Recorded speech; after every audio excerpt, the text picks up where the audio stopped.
Hello and welcome to another video review. This is Call of Juarez the Cartel for PC, Xbox 360, and PlayStation 3. This review is coming to you courtesy of Nuku. He sent me this, so thank you, it is greatly appreciated.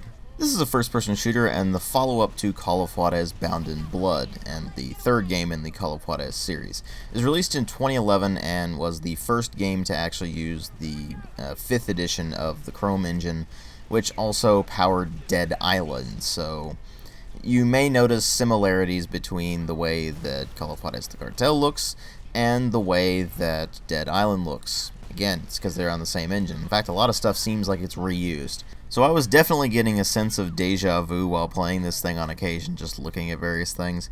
But then there's something you need to keep in mind about this thing. It is the worst received game in the entire Call of Juarez series, and there are various reasons for that.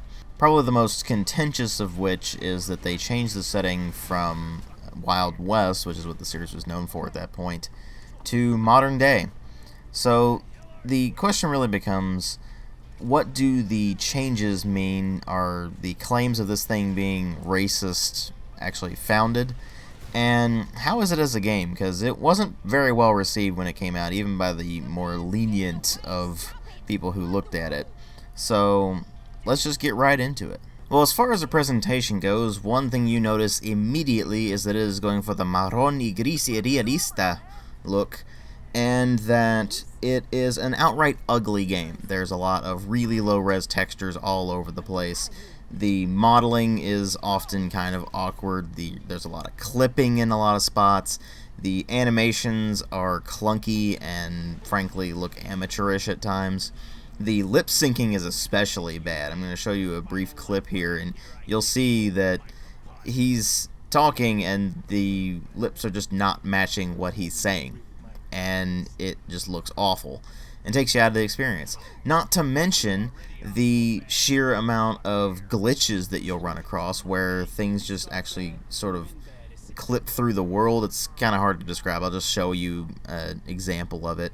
And you see this on certain things that you'll interact with a lot, like, for example, the Jerichos, which are types of pistols you get in this thing, where it'll actually do it when the slide locks back, and you see it basically clipping through the ejection port area. It looks ridiculous. And we're lucky it's just graphics glitches that are making this already ugly game a bit worse. But the worst thing about it really is the sheer amount of blurring effects they threw in there.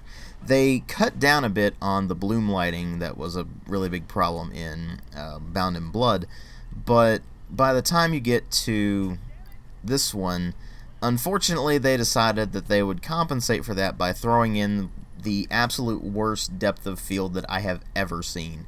It's extremely hard to actually see what you're doing in this thing just because the game blurs so much, and it's actually pretty nauseating at times. So that is something you have to keep in mind. And it's not even like this game runs at a low frame rate and they're trying to compensate for that. I'm getting frame rates in the 300s up through the 500s and such like that, at least on this pretty powerful rig that I've got now. So that's worth mentioning. But ultimately, the game is just not pleasant to look at, and it really does drag things down. And it really doesn't help that the sound design doesn't compensate for that either. The voice acting is at best average. Most of the time, it's just not particularly good. Characters aren't portrayed with a lot of life to them, and it really does feel like they're just kind of phoning in their performances, and in a lot of cases it outright sounds awful.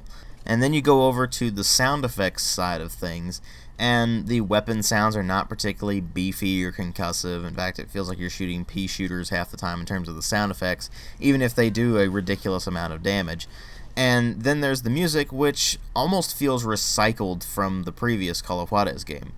And in fact, I'm pretty sure there was a fair amount of the music recycled, because they're going for this Wild West sound to the soundtrack for the most part. There's occasional bits of more modern stuff in there, like, for example, rap that's really awful at one point.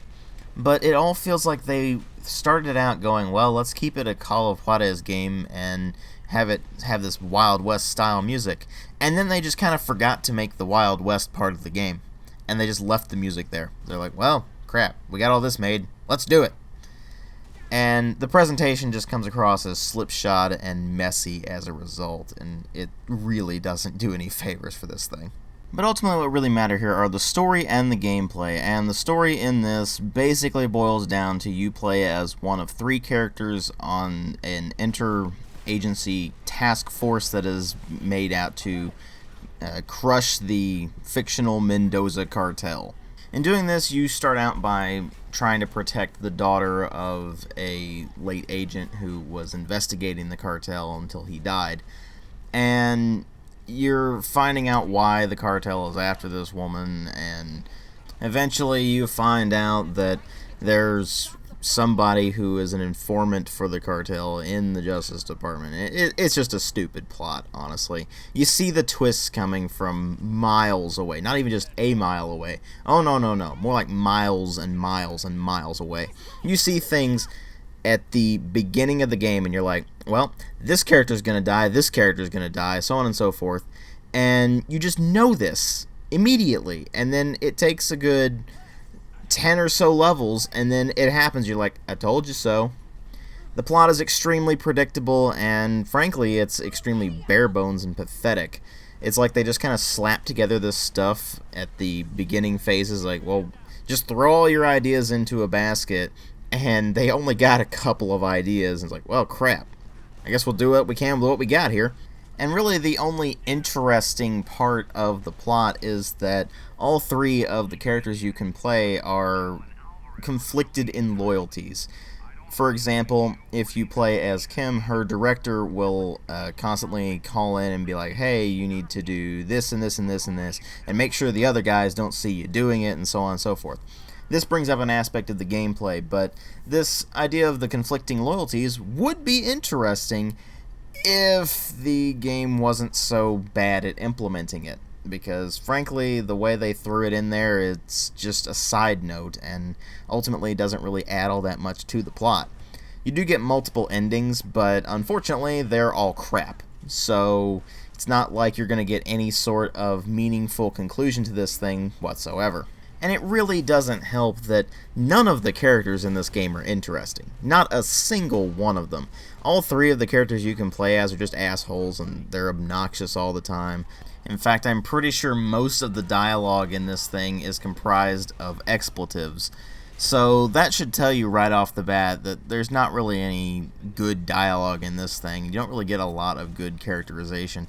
On occasion, it will throw in an element that could have gone somewhere, and they just never really go anywhere with it. It's just kind of tacked on.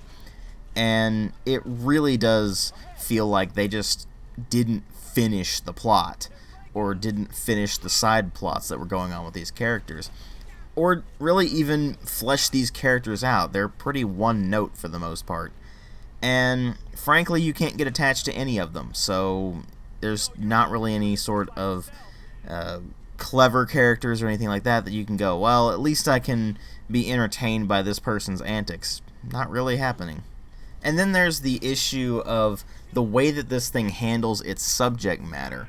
It seems like they just took the idea, well, we know that this is a problem in the Mexico-US relations, so let's just throw a game together about that and not really give any regard to the actual situation, or really even pay attention to what exactly they're portraying. For example, there is one level that received a lot of flack where the only enemies in the entire level are black, and you actually get an achievement for just mowing these guys down. So it's just not handled in a sensitive way, and the game is trying to be as deadly serious as possible, which means that not only does so much of the game feel contrived, but these kind of openly racist and often sexist things that are in the game are just unwelcome. For example, there's an achievement where if you stare at a pole dancer for 30 seconds, it'll give you an achievement. I was just like, really? This couldn't possibly be right. So I tested it out, and sure enough, there was an achievement. I was actually pretty appalled by this. Because, again, it has no place in a game that is trying to be serious. And I think that's ultimately the problem. It's trying to present this material in a very serious manner. You've got cartels doing drug running and weapons running and things like that, and that's serious enough as is. But then you've got things like human sex trafficking, and it's just kind of a throwaway thing. They're like, well, this is a problem, so let's just throw it in the game, pay no attention to actual accuracy on it, and it's just kind of a thing that we're going to use and just have it. It's like, well, okay, why did you put it in the game? It actually doesn't really serve a purpose, and it doesn't go anywhere in the plot.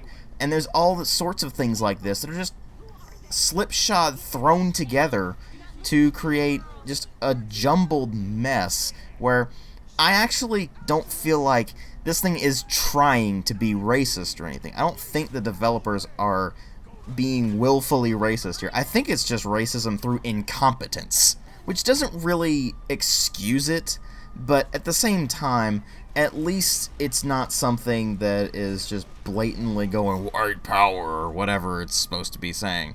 Because, I mean, you do get the choice of a Latino and an African American as your two alternate characters other than the McCall, which is Ben McCall in this one.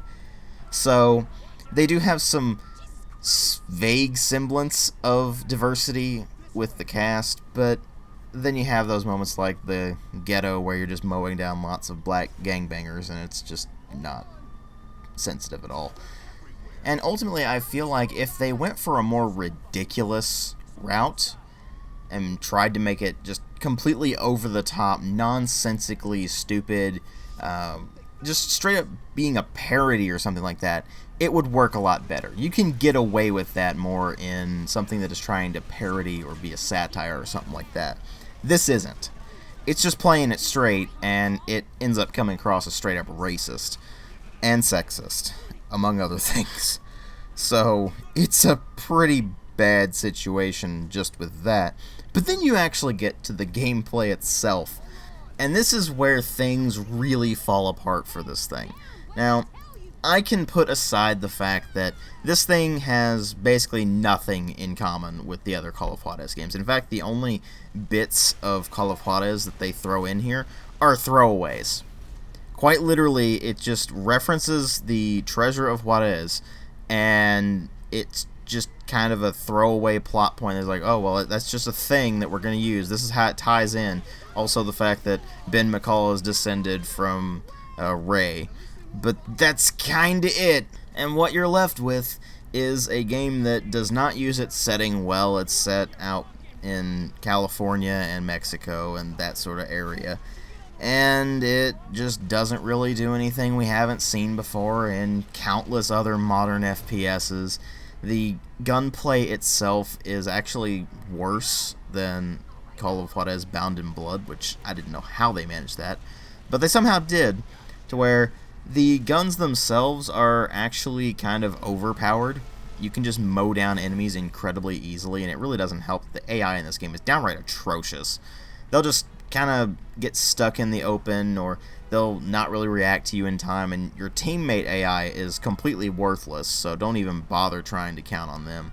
It's basically co-op or bust with this thing, and if you're like me and you don't really get to do co-op in games very much, then you're going to find that being a problem. But I did manage to get some co-op time in on this thing. It's not really any better, because the game just is a mess to begin with, but it's very clearly built around this co-op stuff because of things that I'll get to in a moment. But as far as just the general gameplay goes, gunplay is weak. You get 2 weapon slots for pistols, and then 1 weapon slot for a main weapon, which can be a rifle, a shotgun, a submachine gun, a light machine gun, things like that. And of course you can dual wield the pistols, so that does help things out. And you'll find that revolvers have to reload a single bullet at a time, which is pretty annoying. But other than that, everything behaves pretty much how you would expect it to. And you'll find that there's one really unsatisfying part of the way the guns handle in this thing. While the pistols are surprisingly beefy, the long arms, the submachine guns, the rifles, such like that, are basically bullet hoses that have no recoil whatsoever. You think I'm joking? Take a look at this. There's no recoil in this thing. No matter what you're using, you could be using a light machine gun, you could be using a sniper rifle, it's not really going to throw off your shot, really any. And you're going to find that weapons are pretty much pinpoint accurate unless you're firing from the hip. So the game's just really easy in a lot of regards, and then it will just throw a situation at you just throughout the game where all of a sudden the difficulty will just spike. And it's usually not through legitimate means. Usually it's because you can't see what you're doing because of the ridiculous amount of blurring effects that go on and the horrendous depth of field, as well as enemies just blending into the environment because everything is all brown and gray and realistic. So you have a hard time telling what's an enemy and what isn't sometimes. You'll have things like during the driving segments, yes, there are driving segments in this, and yes, they're not very good, where you'll just get hit with bullets repeatedly and there's nothing you can do about it because you're the driver, and the only thing you can really do is duck and hope that that fixes it, but then you can't see what you're doing, so it becomes a problem.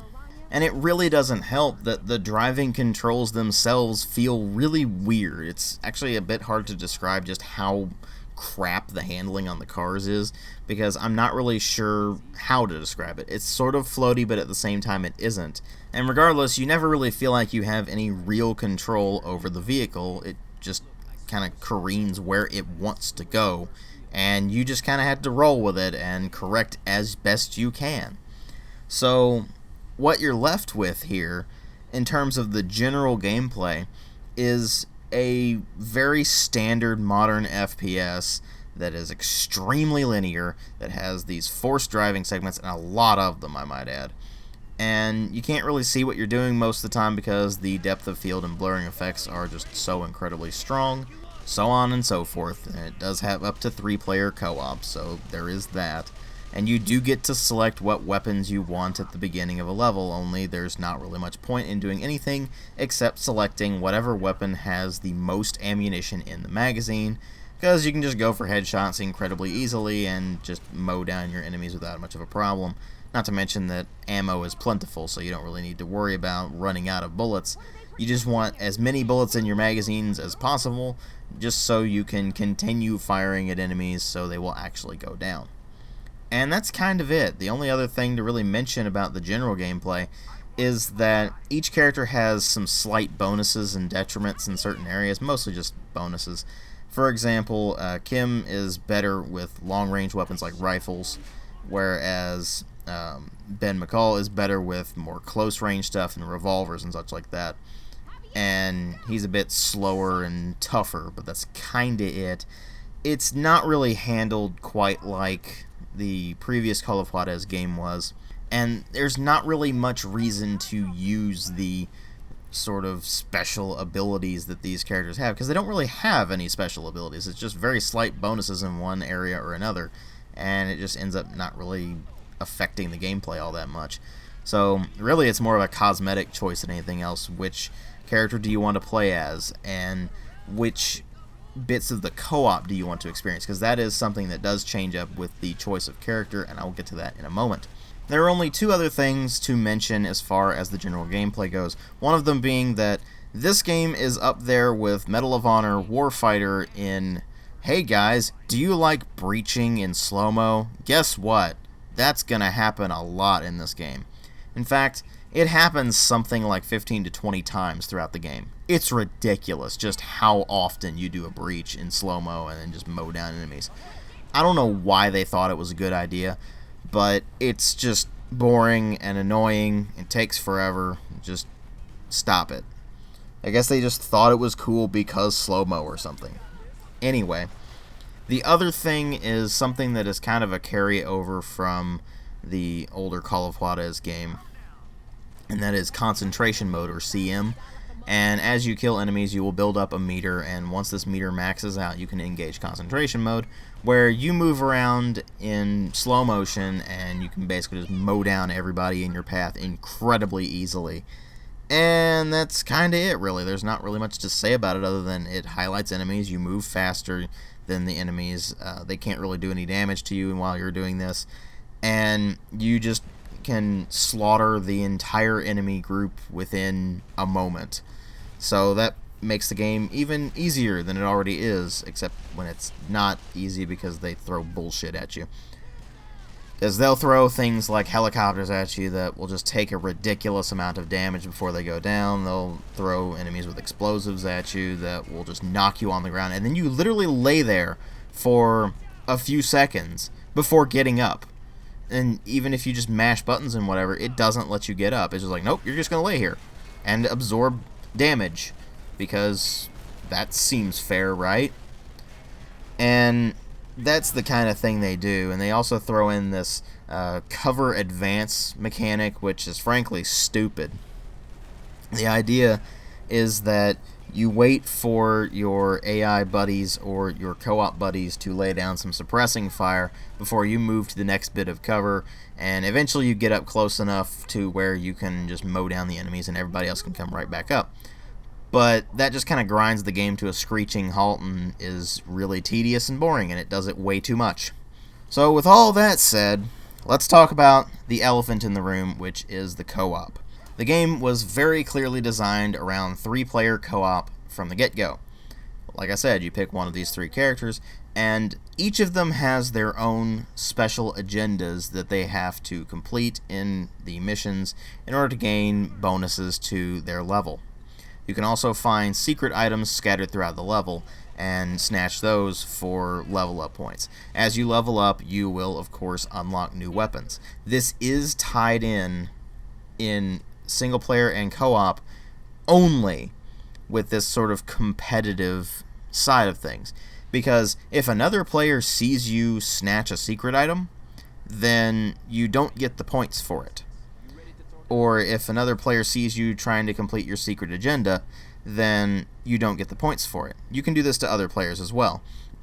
The person who actually spotted the other person trying to complete this will actually get a set of points for themselves. So it encourages this both cooperative and competitive play, but it ultimately feels somewhat contrived. And what you end up with is just this really tacked-on mechanic almost, where the only really interesting thing about it is that you kind of have this side story going on with the conflicting loyalties, and that only makes the mistrust more of a thing. Now, it still holds true in the single player, only the AI doesn't go for the secret agendas, and it's pretty easy to just get away with them because the AI is not really going to keep an eye on you. So unless they just manage to get stuck in a certain spot and spot you trying to go for a secret item or something, you're not going to get spotted. It's really a thing for co-op where you can just mess with your buddies and such. But it wears thin incredibly quickly, and ultimately you just end up not caring very much by the end of the game. And the fact that this is what the level ups require to actually get level ups is pretty annoying. I mean, it's not like the weapon unlocks are really helpful all that much. It's really just a matter of cosmetics and the amount of ammo in a magazine and such like that. But it's just annoying. It's annoying that they tied in a level up system with co-op mechanics and basically expect you to do that no matter what you're doing, whether you're playing single player or co-op. And like I've said before, it feels like the game is kind of unfinished in that regard. Like they threw it in there and they didn't really build the game around it, so it just feels tacked on. It's like, well, crap, we didn't fully implement this as well as we could have. Oh well, ship it. And what you're left with here is just a pathetic game overall, and really just kind of an insult to the Call of Juarez series. Because even though I didn't really like the first game all that much, and the second game wasn't particularly great, the fourth game redeemed this series after this thing, which is just crap. There is literally no reason whatsoever that you should play this game. It has a weak plot with weak characters, weak gunplay, weak co-op mechanics, weak gameplay mechanics. It's extremely linear, it's uninspired, it's bland, it's lifeless, it's got nothing really, truly interesting in it. And on top of that, it's an ugly and buggy mess of a game. And I have seen people defending this thing, saying, it's a good game, really, it's just not finished. That does not excuse it. It didn't excuse Knights of the Old Republic 2 from its many glaring faults, but what made that game good was that it was a good game. It was well written, it was interesting to play, it had good mechanics. This doesn't. And if you need any better indication of just how much of a mess this game was, the CEO of Techland, the developers of the game, said that the game was a mistake. And now, having played this, I can very easily verify that. This game was a mistake. It should never have made it off the cutting room floor. And the fact that there are people out there who say this game is good disturbs me. I give it a 1.5 out of 5. Thanks for watching.